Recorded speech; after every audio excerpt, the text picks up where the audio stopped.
একজনে কিমান তাৰিখে পৰিছে? একজনে কিমান তাৰিখে? 1 জানুৱাৰী কোন তাৰিখে পৰিছে? কোন তাৰিখে পৰিছে এইটো নাজানো দেই বাবু। হা হা নাজানো। আজি 9 তাৰিখ বুলি কৈছে জানিবা এইটো অসমীয়া। আজি অসমীয়া 9 তাৰিখ। অঁ একজনে কিমান তাৰিখে পৰিছে কওক? কিন্তু জানুৱাৰীটো মই নাজানো। মানে কোন তাৰিখে পৰিছে একজনে গম নাপায়?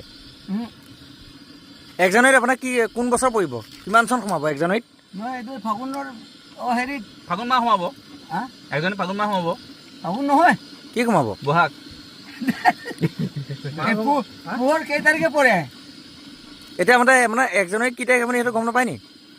নোপোৱাৰ কাৰণেতো কৈ আছো। অ' আচ্ছা গম পাইছোঁ। আমি হাবিত থকা মানুহকেইটা ক'ত পাম? টাউনত নাযায়। অ' আপুনি হাবিত থাকে নি? আৰে হাবিতো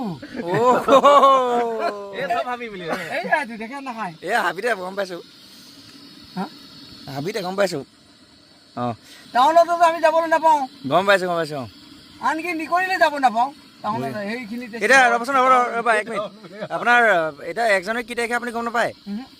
ঠিক আছে দিয়ক।